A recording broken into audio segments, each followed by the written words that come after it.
Saya tidak pernah menyela saudara loh. Sebentar sabar ya, di sini ini tolong, ini sidang ya, kita sudah sore, udah tele-tele tadi. Tolong terus jangan di. Yang terakhir masih silakan dari saya. Yeah. Ini ada di putaran di menit berapa, tapi masih di bawahnya mas.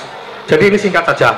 Di sini ada sama seperti di situ juga, bahwa Bambang ini bilang SMA 3 itu SMA lebih top. Ya toh upahnya dia berbohong, mengakui ijazahnya Jokowi itu sah. Itu dengan promosi itu hadiah, yang lain saya nggak bisa mengatakan. Nah itu hampir sama. Sementara harus diverifikasi dulu. Saksi kami hadirkan Agung Wijayanto. Sebentar, iya sebentar, jangan disela dulu, gantian pertanyaannya. Iya, nanti kita suruh setel. Silakan di setel di menit keberapa itu? Biar dilihat. Saya bicara dengan label-label linguistik forensik, ya. Sebuah kata-kata yang bisa diuji kebenaran dan kesalahannya itu namanya proposisi. Oke, saudara sudah menjelaskan tadi. Saya tidak bicara tuduhan atau tidak, hanya saya katakan dalam tuturan Bang Tri ada kata-kata yang harus diuji kebenarannya.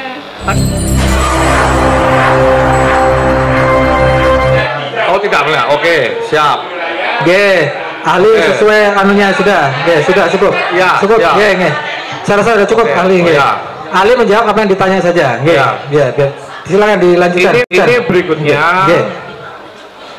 Bila suatu kebohongan, ya, yang sudah disampaikan kepada publik itu, apakah sudah masuk ke dalam suatu pelanggaran hukum? Ada pidananya atau tidak? Setiap kebohongan itu ada dampaknya. Jadi bahasa nih ya, itu ada peristiwa, kemudian si peristiwa itu dibahasakan. Ya.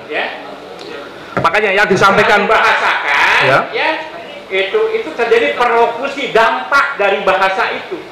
Ya, kalau ada pihak yang dirugikan, itu jadi masalah hukum. Oke. Kalau sudah tidak dijelaskan ada, tadi. tidak membohong apa segala macam, masyarakat enjoy aja, tidak ada masalah. Tidak ada kebenaran. Tidak ada dampaknya, itulah makanya definisi linguistik forensik itu penggunaan bahasa yang berdampak hukum. Hukum di situ adalah bagaimana bahasa disampaikan kepada petutur berdampak kerugian materi gara-gara kebohongannya itu. Sudah dijelaskan tadi sama Pak Sultan. Ya sudah. Ketika tidak ada dampak, ya kan rumus hukum itu harus ada korban. Siap. Ya, kalau tidak ada korban, nggak ada hukum. Cukup.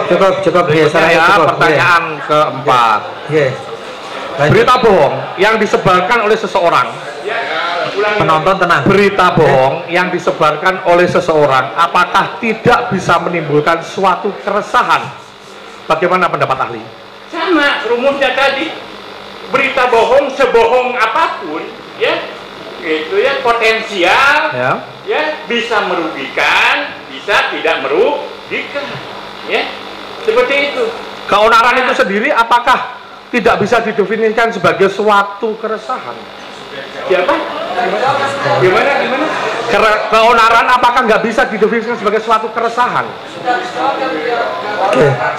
Tadi sudah. Keresahan itu sebuah tindakan, ya. Itu ya. Enggak, yang ditanyakan apa ini? Keonaran tadi sudah dijelaskan tadi. Sudah tadi. Sudah. Keonaran di awal tadi sudah dijelaskan, definisi keonaran. Bukan tindakan. Izin Ketua Majelis. Izin sebentar. Penonton, dalam persidangan ini kita menyediakan kursi biar di belakang tuh bisa melihat ke depan. Alangkah bagusnya duduk semua.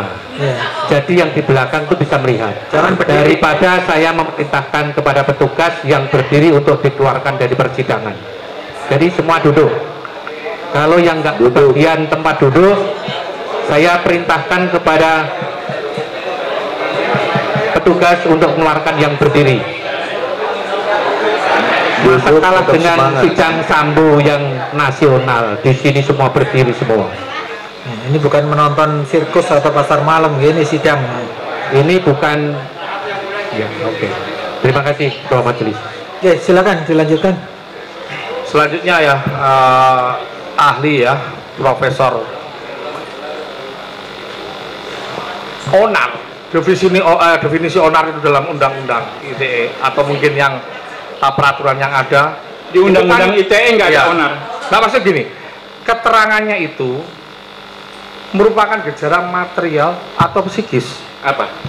Berkaitan dengan saudara tadi menjelaskan keonaran juga, ya, keonaran juga. Yang ingin saya tanya, itu merupakan gejala material atau psikis? Atau kan saudara tadi menjelaskan bahwa misalnya itu gejala material, apakah misalnya terjadi itu harus misalnya pukul-pukulan, perkelahian atau segala macam? Tapi ini kan sebenarnya yang gejala psikologisnya terhadap suatu keonaran itu sendiri. Pendapat saudara? Menurut KBBI, ya, onar itu ya adalah tindakan ya yang mengganggu ketertiban umum. Anda buka di Google KBBI ya. Tulis ya. Gitu ya. Itu fenomena yang mengaitkan dengan terganggunya ketertiban umum. Ya, dan bersifat fisikal. Itu KBBI. Oke. Para pemakai bahasa Indonesia ya, saya tunjukkan itu di di Metro TV ya, itu di Indo News ya, di majalah Vista. Saya bongkar itu bukti ya bahwa masyarakat Indonesia bagaimana memaknai onar. Semuanya bersifat fisik. Nonton konser Good Blood, anak-anak muda bikin onar. Ya. Geng motor membawa senjata tajam bikin onar. Jadi itu artinya sebagai ahli linguistik forensik saya harus membuat kesimpulan. Enggak sembarang orang loh dikenai label onar. Dan itu ya terbukti dalam pemakaian tidak produktif, tidak semua ya tindakan mengganggu ketertiban umum di label onar. Ada yang huru-hara, ada yang kerusuhan ya. Ini onar sangat spesifik ya, fenomena sosial bukan fenomena kognitif. Oke. Kemudian saudara kan ahli linguistik forensik ya. Tadi bisa menjabarkan sejauh mana tentang pasal-pasal yang kami dakwaan sebagaimana pertanyaan PH ya. Yang ingin saya tanyakan sebenarnya simpel saja. Kalau undang-undang ITE itu hukum formil apa material?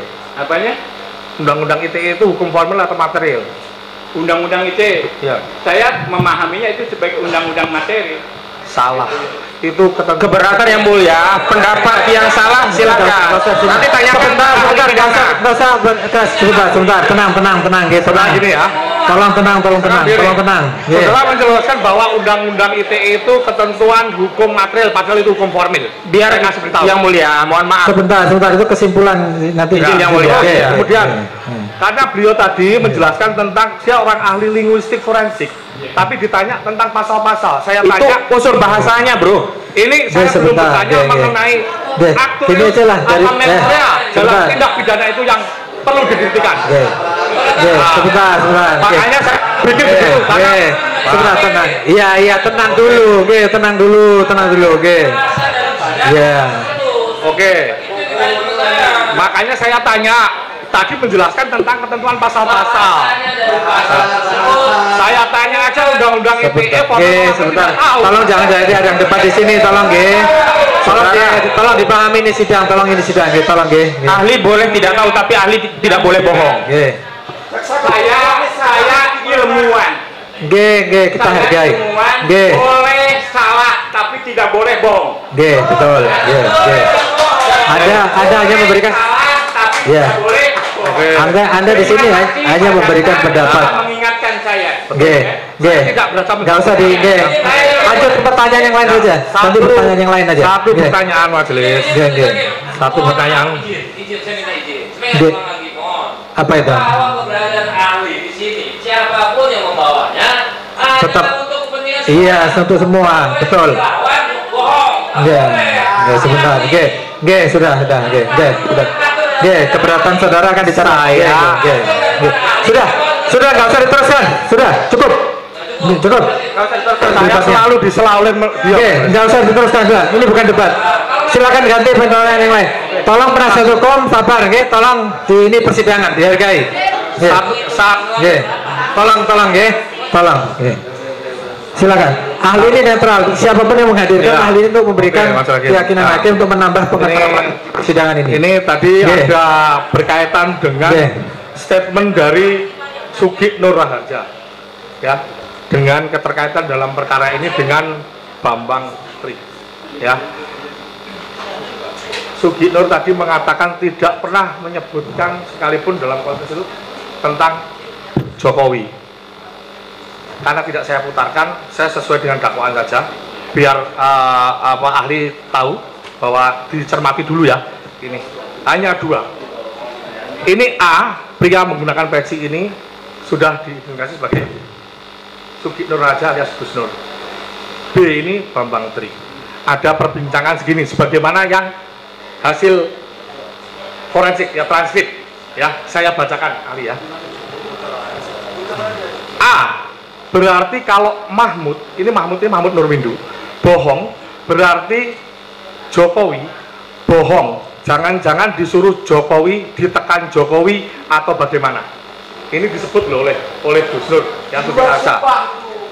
Sebentar, tenang dulu. Kemudian Bambang Tri bilang, ya Mahmud ya goblok, kenapa disuruh bohong? Terus ditanggapi oleh Sugi Nur, mau. Terus kemudian Bambang Tri bilang, mau ya, dia disuap dengan jabatan. Kemudian yang Sugi Nur bilang, kan nggak mungkin seorang Mahmud mau mengakui dia teman sekolah saya misalkan, padahal enggak. Terus kemudian dijawab oleh Bambang, ya tentu ada keuntungan bagi dia. Maksud pertanyaan ini dari narasi. Pertanyaannya ya, pertanyaannya begini. Sebentar, pertanyaannya dulu, sebentar. Kemarin sudah disampaikan oleh ahli forensik digital bahwa dia tidak menutup kemungkinan ada salah. Jadi tolong lebih baik putar videonya. Itu memang karena bukti yang diajukan. Soalnya ahli tidak melihat fakta. Kalau yang diperlukan silakan diputar. Di menit keberapa? Silakan. Pertanyaan masih banyak masih lagi. Jadi begini aja. Pertanyaan aja sambil menunggu pertanyaan yang lain. Sebentar, penasihat hukum tolong. Tolong kalau nggak bisa tenang, saudara saya suruh keluar. Jangan diulang-ulang, Ya iya, ini persidangan, tolong dihargai kami. Ini persidangan, bukan untuk ajang berdebat. Ya, kasih kesempatan. Ya, nanti kalau memang kasihan saksi ahli ini kan netral dia, sudah dari tadi dia. Gini aja, silakan Pak Jasa dia to the point aja. Jadi begini, di poin berikutnya satu alinea, paragraf bahwa Pak Bambang Tri ini bilang SMA 3 itu SMA lebih top. Ya, upahnya dia berbohong mengakui ijazahnya Jokowi itu sah, itu dengan promosi lagi disiapkan. Itu hadiah yang lain. Saya nggak bisa mengatakan. Ini transkrip yang didakwaan, yang kami dakwakan untuk kedua orang terdakwa. Saya bacakan. Silakan Pak Jaksa, ini sudah ada operatornya, silakan ya, diputarkan aja biar di menit 16.24 sampai dengan biar sama-sama kita lihat 19.59. Biar ahli kan soalnya tidak mau 16.24. Kan ahli harus melihat dulu. Tadi apa Sugi Nur Raharja menyebut tidak pernah menyebut ya. Silakan. Pak ini pakai ini Pak saksi. Pakai mic-nya Pak saksi. Tolong mic-nya Pak ahli. Saya tidak bisa menganalisis data sekunder, ya, hasil transkrip, ya, karena itu sudah dipremi, makanya saya minta, makanya kami putarkan. Kami putarkan. Izin itu bohong. Saya terangkan. Berarti kalau Mahmud bohong, berarti Jokowi bohong. Katanya Jokowi tidak pernah sebut tadi. Disuruh Jokowi, ditekan Jokowi. Atau bagaimana? Ya Pak, Mahmud ya goblok, kenapa disuruh bohong? Mau. Ya dia disuap dengan jabatan. Kan tidak mungkin seorang Mahmud mau mengakui dia teman sekolah saya, misalkan, padahal enggak. Ya tentu ada keuntungan bagi dia. Terus sekarang dia jabat sebagai apa Mahmud ini? Sebagai komisaris independen PT Pupuk Ujang. Terus next berikutnya Mas, yang di menit sebentar. Baik, ya, gini Pak Hakim, sebentar Pak Jaksa, saya potong sebentar. Ya. Yang saya maksud itu konteks mubahalahnya yang saya tidak pernah menyebut nama Jokowi, bukan di sini. Mubahalahnya tadi yang saya bahas, Pak Saksi, di dalam mubahalah saya tidak nyebut nama siapapun. Mubahalah, bukan ini. Kalau ini dialog wawancara ya. Oke. Ini yang ditanyakan Pak Jaksa tadi, soalnya ditanyakan Pak Jaksa. Nah, dari narasi ini apa Narasi yang saudara Pak Jaksa ahli, soalnya nih. saudara ahli sudah mendengarkan tadi. Apa mau ya dia disuap dengan jabatan? Itu konteksnya itu apakah itu tuduhan atau apa menurut saudara? Undang-undang ITE mengatakan bisa ya. Ketika Undang-Undang ITE mengatakan ketika ada tindakan ya kebohongan, penghinaan, pencemaran, materinya sendiri harus diperiksa, dibuktikan ya apakah itu bohong atau tidak ya, itu ya baru masuk kepada delik Undang-Undang ITE-nya. Si materinya sendiri ya benar nggak bahwa dia disuap, benar nggak bahwa dia bagaimana segala macam, ini harus diverifikasi. Kan harus perlu pembuktian. Undang ITE. Ya, harus dibuktikan kan? Dibuktikan. Benar, saya sependapat dengan ahli. Yeah. Nah ini ada omongan kayak gini menurut ahli bahwa itu suatu tuduhan atau tidak yang belum dibuktikan kebenarannya terkait bahwa itu loh mau ya dia disuap dengan jabatan segala macam itu loh.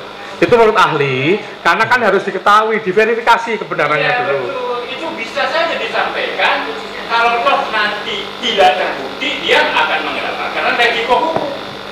Itu resiko hukum ya? Iya, kalau Resiko memang hukum. terbukti Oke. ya dia nggak mendapat resiko itu. Hanya ini persoalan media ya. Oke. Yaitu tahapannya itu tidak langsung pidana. Oke. Tapi somasi. Oke. Ya. Yang satu Anda lagi bisa keberatan, itu keberatan. Saya tidak begitu loh. Nanti prosesnya minta maaf. Ini tahapan ya. Padahal, Tahapan prosesnya. padahal yang diomongkan tadi kami jadikan saksi di sini menjelaskan kejadiannya tidak seperti itu. Nah itu persoalan lain ya. Saya Oh, iya. nggak tahu kan. Oke. Itu bagaimana itu terjadi. Terus kemudian Saya hanya apa tekstualnya seperti begini. Ya ini yang terjadi. Tuturannya Bang Bantri, beberapa pilihan kata ada yang berupa proposisi. Yang namanya proposisi itu sebuah pernyataan yang harus diuji kebenarannya dan kebohongannya. Oke. Disuap. Ini kan proposisi. Bukan suatu itu tuduhan itu? Bisa terjadi, bisa tidak. Oke? Saya tanyakan itu bukan suatu tuduhan? Bukan tujuan. Ini tadi analisis. Tuduhan. Tuduhan. Ya, tuduhan. Menuduh. Ya menuduh. Tuduhan. Itu tuduhan Itu mana? masuk tuduhan. Nah, kalau itu tuduhan, itu harus dibuktikan. Ya. Lah ya, Benar atau tidak. Ya. konteksnya begini. Mau ya dia disuap dengan jabatan. Iya. Menurut saudara itu tuduhan atau bukan? Itu tuduhan, tapi kejadian yang Cukup. bisa diverifikasi. Sudah cukup ya. Ya, sudah cukup, sudah dijawab. Ya, sudah Tuduhan dijawab. majelis hakim. Ya, sudah dijawab. Ya. Tolong Saya tidak pernah menyela saudara loh. sebentar sabar ya. Di sini ini tolong ini sidang ya. Kita sudah sore, udah tele-tele tadi. Tolong Terus jangan di yang terakhir majelis hakim silakan, dari silakan. saya. Ya. Ini ada di putaran di menit berapa tapi masih di bawahnya mas. Jadi ini singkat saja. Di sini ada sama seperti di situ juga bahwa Bambang ini bilang SMA 3 itu SMA lebih top. Ya toh upahnya dia berbohong mengakui ijazahnya Jokowi itu sah. Itu dengan promosi itu hadiah. Yang lain saya nggak bisa mengatakan. Nah itu hampir sama. Sementara harus diverifikasi dulu. Saksi kami hadirkan Agung Wijayanto. Sebentar, iya sebentar, jangan disela dulu, gantian pertanyaannya. Iya, nanti kita suruh setel. Silakan di setel di menit keberapa itu? Begini, saya Biar dilihat. Saya bicara dengan label-label linguistik forensik, ya.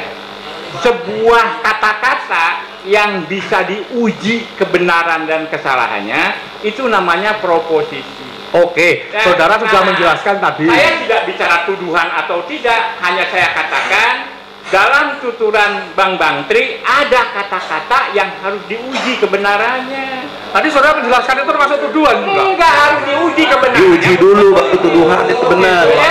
Saya nggak bicara. Sebentar. Iya, sabar. Itu. Saya ngasih label tidak boleh bermuatan opini saya, ya, karena proposisi itu bisa diuji mana proposisi atau tidak, ya.